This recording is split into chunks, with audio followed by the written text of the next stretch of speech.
Esta entrada es gracias a Ford de Bayamón. Bueno, después de este debate tan interesante con las figuras que tienen a cargo implementar la reglamentación, los adiestramientos, monitorear a los funcionarios públicos, vamos a analizar un poco la perspectiva desde el fiscal y desde el juez, qué se puede hacer para combatir la corrupción. Aquí está la licenciada María Domínguez, la fiscal federal. Licenciada, bienvenida, buenas noches. Saludos, buenas noches, un placer. Gracias. Aquí está el ex fiscal también, Osvaldo Carlos. Saludos, Osvaldo. Un placer estar con ustedes. Y la ex jueza Laura Celi Roque. Saludos a los tres. Buenas noches. Bueno, usted ha visto un montón de casos allá y ustedes han acusado a un montón de gente y también han defendido a un montón de gente. Ustedes conocen el juego desde afuera y desde adentro. Este debate, por coger un punto nada más del debate anterior de la propuesta de Ferrer de jamaquear el palo y reconocer que todos han fallado y que se puede hacer mucho más. ¿Cómo lo ve Domínguez y cómo lo ve Osvaldo desde el punto de vista fiscal? Mira, yo creo que es indiscutible que este ha sido un problema reiterativo. Vemos casos, se investigan, se procesan personas, van presas, tienen sanción y uno espera que el mensaje llegue a los funcionarios públicos, pero de nuevo surgen una avalancha de casos. Yo he dicho anteriormente y me sostengo que yo creo que los casos que se están identificando, investigando y procesando es un mínimo porcentaje de la corrupción real que existe. Es mucho más grande. Yo creo que es mucho más grande, sí. Osvaldo. Pues mira, yo empezaría por decirte que nosotros aquí en Puerto Rico, que tenemos este problema de corrupción, pensamos que es el problema más grande que hay en la nación, que esta es la jurisdicción más corrupta que existe. Y la realidad no es esa. La realidad es que tú te vas a jurisdicciones como la Florida y vas a ver allí un sinnúmero, miles y miles de casos que tienen que ver con corrupción de Medicare y de Medicaid. ¿Por qué? Porque tenemos una población bien grande retirado, porque hay muchos programas que tienen que ver con eso. Te vas al caso de Katrina allá en Nueva Orleans. ¿Cuántos casos de corrupción no produce ese huracán allá? Y así tú vas a distintas jurisdicciones y cada cual tiene un problema distinto de corrupción dependiendo de cómo se están moviendo los fondos federales. Porque los crímenes de corrupción están ligados a la oportunidad. ¿Qué oportunidades surgen en un momento dado? ¿Cuántos operativos no tenemos aquí ahora mismo del PUA? ¿Por qué? Porque se montaron un grupo cuando empezaron a estos fondos a mover estos programas y a cometer irregularidades. O sea, ¿cómo tú atajas la corrupción desde el punto de vista mío? Atajando la oportunidad. Fíjate que, como dato importante, volviendo un poco a lo que decía la licenciada Domínguez, a pesar de todo lo que ha pasado en la Asamblea Legislativa, que se han llevado a medio mundo allí, el presidente de la Cámara sacó una nota esta semana, tú me estabas diciendo, Alex. Sí, de que había investigaciones activas a nivel estatal y a nivel federal de la pasada administración cameral, o sea, bajo la presidencia de Johnny Méndez. Todavía están investigando gente allí a pesar de todo lo que ha ocurrido. ¿Cómo lo ve usted, jueza? Allí cada vez que llegan a la sala. Bueno, yo siempre lo he dicho y también me sostengo que es que yo creo que lo que tenemos es un problema de falta de transparencia. Y si lo atamos con el derecho, que esos eran los casos que yo veía constantemente, es una falta de transparencia precisamente del Estado. Y no podemos verlo como que se normaliza la corrupción de que haya un hermetismo en los documentos públicos. Por dar un ejemplo, el acceso a los documentos públicos es un derecho constitucional. ¿Por qué? Porque va consagrado con la libertad de prensa y de asociación. Pues, ¿qué pasa? Se pueden crear 1000 leyes, podemos tener los informes financieros, pero si cada vez que se pide acceso a esa información pública se tapa, pues entonces, ¿qué estamos haciendo? Estamos solapando eso, germina la corrupción y tenemos una ciudadanía que no está informada y que por ende no puede fiscalizar. Por ejemplo, y rápido para parar ustedes ahí, cojamos el Departamento de Educación. No sé, pero sé que hasta hace poco no existía, no sé si la nueva secretaria lo ha hecho, pero una lista de todos los contratistas del Departamento de Educación. ¿Quién es el que vende los lápices? ¿Quién es el que vende la silla? ¿Quién es el que vende los escritorios? ¿Qué sé yo? La fuente de agua. ¿Cuánto cobra por cada uno de esos? Y que la gente pueda tener acceso. Eso no existe. ¿Esa es la transparencia que usted habla? La transparencia tiene que ser sí, todo, completamente. Por ejemplo, tenemos hasta una ley de transparencia, que es la ley 141, que provee para que hayan oficiales de información pública en las agencias. Yo lo puedo decir por experiencia propia, que conozco la ley y he pedido documentos en las agencias y no me las dan. Ahorita se habló aquí de que hay personas delinquiendo, hay más de un 40% de personas que llevan desde que llegan a su cargo hasta 5 años. Yo pregunto para un poco concientizarnos del asunto de la corrupción. ¿Ha cambiado el perfil del corrupto en Puerto Rico? ¿O Porque está empezando tan temprano. porque está como diría. empezando? O sea, antes nosotros teníamos casos donde eran alcaldes que llevaban 15, Exacto. 20, 25 años. Igual con legisladores. Ahora es desde Recién el llegado. saque, desde que llegan. Ese perfil, esa radiografía del corrupto, ¿ha cambiado en Puerto Rico? Yo creo que sí, que ha evolucionado y lo hemos visto en las acusaciones federales que se han radicado. Hay alcaldes de primer término que a los meses de estar en su posición, Bueno, Aguabuena fueron 2 alcaldes del mismo cuatrenio. Exacto. ¿Sabes? Imagínate. y Humacao fue un alcalde de primer cuatrenio Igual. también. ¿Sabes? ¿Por qué entienden ustedes que es esa evolución de la radiografía del que delinque en el gobierno, que ahora es del que recién llega a los 5 años, el que tiene un mayor por ciento? María. Pues yo diría que también depende si esos funcionarios que llevan años en el puesto realmente han respetado la ley o es que sencillamente no se ha detectado algún tipo de fraude o algún tipo O sea de que para usted no de es real corrupción. la estadística. Yo pienso que lo que está sucediendo es que se está propagando más este mecanismo de corrupción, pero no necesariamente porque un funcionario lleve años en el puesto y no se haya detectado ningún acto de corrupción, no quiere decir que esté también... Una pregunta, y rápido paso con Ale. ¿Será que, por ejemplo, ahorita hablábamos de los adiestramientos que se le da al funcionario público cuando entra al servicio? ¿Será que esos Es que adiestramientos...? eso no es suficiente porque volvemos a lo mismo, exacto. Se pueden dar 1000 adiestramientos, se le pueden exigir 1000 veces que rindan un informe financiero. Y si de entrada el propio Estado no es el que promueve que haya esa transparencia, no llegamos a ningún sitio. Y eso tiene que empezar desde los valores, Ese desde la informe de casa. ética, hay que mirarlo. Sí. El que ostenta el poder económico siempre es el que va a tener, ¿verdad?, la oportunidad de pagar al político. Y usualmente salen bien. No es eso algo que motiva a que esta gente sigan en posición de seguir comprando políticos porque les pasa nada o muy poco. Vamos a dejar esa pregunta en el tintero. Voy a hacer una corta pausa y regreso para la contestación de esa pregunta que está buenísima. Venimos rápido. Adelante, Kimberly. Gracias, Ferdinand. Y de hecho todavía sigue ahí en el tintero alternativas para evaluar y evitar la corrupción entre todos los funcionarios que hemos mencionado. ¿Será una posibilidad viable eliminar el FEI? Lo analizamos. No se retire que estoy jugando pelota dura, pero ahora paso contigo, Margarita. Bueno, seguimos analizando uno de los problemas más grandes de Puerto Rico, el tema de la corrupción que tanto la gente detesta. Alex Delgado dejó una pregunta sobre el tintero. Alex, rapidito. Yo sé que ustedes han planteado que muchas veces si la cooperación del que corrompe al político, pues quizás no puedan llegar a descubrir los casos, pero aquí están los Cuqui Ventura, los Anaudi, los Oscar Santamaría, todos han salido bastante bien.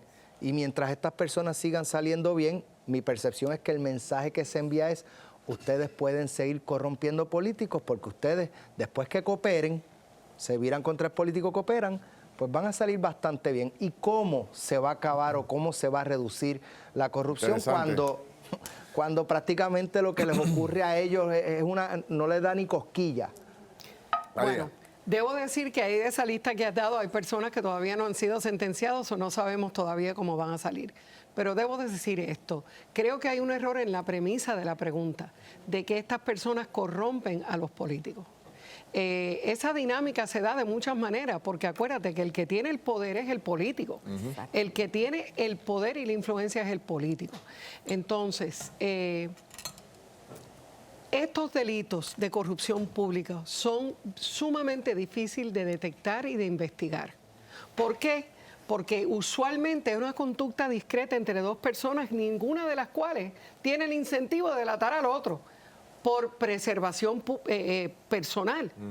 Entonces, lo que hemos visto es que usualmente cuando el FBI tiene algo con quien presionar a una de esas dos partes, pues provoca que hablen. Tan pronto se entera de que el FBI está fondeándolo, inmediatamente Y es empieza a para hablar. salvarse, ¿verdad? Tienen algo de qué, con qué presionarte y tú vas a dar lo que tienes, no todo el mundo, ¿verdad? Va a dar lo que tiene de valor para salvarse. Eso no necesariamente va a ser el contratista, puede ser el político también. Pero una cosa sí está clara, en los ojos de la Fiscalía Federal y de las agencias federales, en la tarjeta más culpable para ellos es el funcionario público, que es la persona que ha violado el compromiso y el deber que tiene fiduciario con el Y pueblo. el que está sujeto al escrutinio público. Yo me pregunto, fíjense que en la mayoría de los casos, a menos que no intervenga el gobierno federal, algunas veces no pasa nada. Entonces la pregunta es si la incapacidad o la falta del Estado en detectar la corrupción se convierte en un caldo de cultivo para que se siga dando la corrupción. Esa es la pregunta. Yo te diría que la práctica ha sido aquí del gobierno de Puerto Rico por muchos años, no solamente en el campo de la corrupción, también en el campo del narcotráfico y otros delitos, referirle estos asuntos a los federales. Muchas de estas investigaciones empiezan en la oficina del Contralor, que si el inspector general lo detectó. Es verdad. ¿Y a dónde va a caer el caso? Va a caer a los federales, Sí. porque tienen las mejores herramientas. Nosotros nos encanta el procedimiento criminal de Puerto Rico, pero a la hora de la verdad, cuando queremos ver que alguien sufra las consecuencias, el sistema federal. Pero allá no hay ustedes saben el dinero que se va y que se gasta en el Estado con esas oficinas que se supone que intervengan previamente antes de que intervenga el gobierno federal. Sí, pero muchas de esas oficinas producen el material. Sí. Y son los testigos. Si tú te vas a los casos de corrupción pública en Puerto Rico, tú ves constantemente gente de ciencia forense testificando, Sí. gente de la oficina del Contralor. O sea, de ahí viene mucho del trabajo que se hace de Y campo. precisamente empieza, como dice el licenciado Carlos, por ejemplo, empieza que se está haciendo una investigación a nivel de la Oficina del Contralor Electoral o una investigación a nivel de la Oficina de Ética Gubernamental. Se presenta una orden al tribunal solicitando seguir con esa investigación, una declaración jurada con cuáles son las inconsistencias que han encontrado, y una vez tienen eso más detallada, esa investigación, ahí es que se refiere Ahora, a nivel federal. Yo siempre, bueno, esto lo llevamos años debatiéndonos, ¿no? Y siempre he encontrado para mí una deficiencia en lo que tiene que ver con la oficina del Contralor. El Contralor invierte muchísimo dinero, muchísimo tiempo, se mete en un municipio, está un año auditando. Saca un informe de 18 páginas, las manda a las entidades locales y es muy, siempre es un colaborador, pero como que no tiene, las agencias como que no le dan valor. O sea, como que no le dan la importancia. Esta mujer ha hecho miles de señalamientos. Y ahí se quedan. Y ahí se quedan. Y entonces después que está 2 años metido en un municipio, encuentra un montón de deficiencias.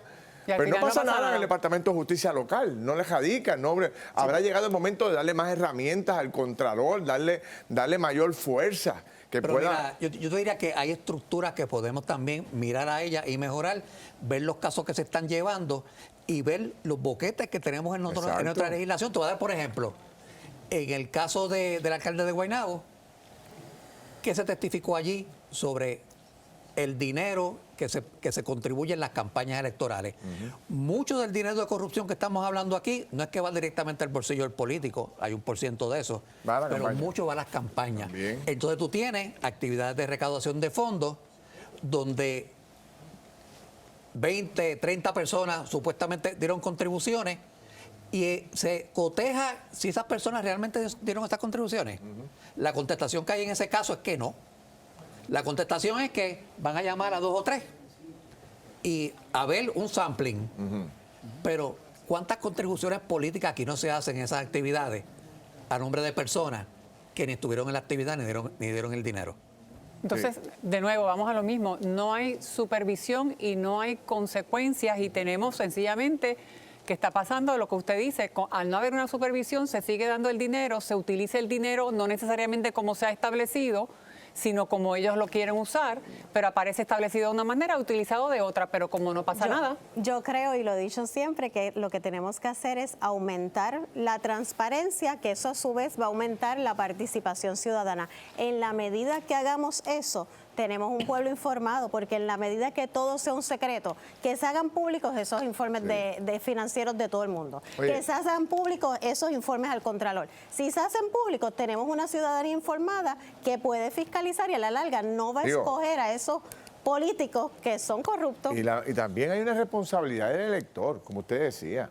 O sea, el elector tiene que profundizar. Ese caso de Aguas Buenas, el caso de Humacao, el mismo cuatrenio. O sea, a los 2 años de llegar, ya el hombre estaba traqueteando. 2 alcaldes corridos en un mismo pueblo. Es una locura.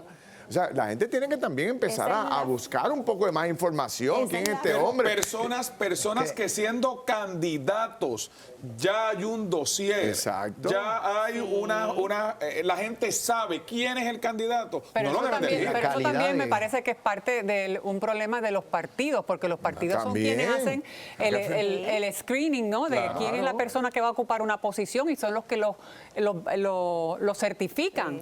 Y entonces, ¿qué pasa? ¿Qué están certificando? ¿A quiénes están certificando? Sí. Pero fíjate aquí este caso de Tata, cómo se destapó.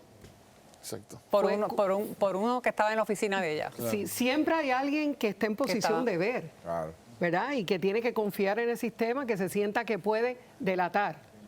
Pero también hay un problema de valores en el electorado Problema de valores. bien grande. No estamos en Estados Unidos a punto de reelegir una persona que tiene 4 casos criminales. Exactamente. Es un gran punto. Y Dime la si- gente está ciega. Y la gente Ahí está ciega. detrás de él, ahí, no Y importa es qué. precisamente porque lo hemos normalizado. Lo hemos normalizado. Me parece interesantísimo. Brevemente, voy a hacer una cortita pausa y regreso con la parte final de esta discusión que está buenísima. Adelante, Kimberly. Gracias, Ferdinand, pero antes tenemos resultados de la encuesta Claro, en la que preguntamos, ¿las agencias fiscalizadoras de la corrupción están realizando su trabajo? El 31% indicó que sí, mientras que el 69% indicó que no. Adelante, Ferdinand.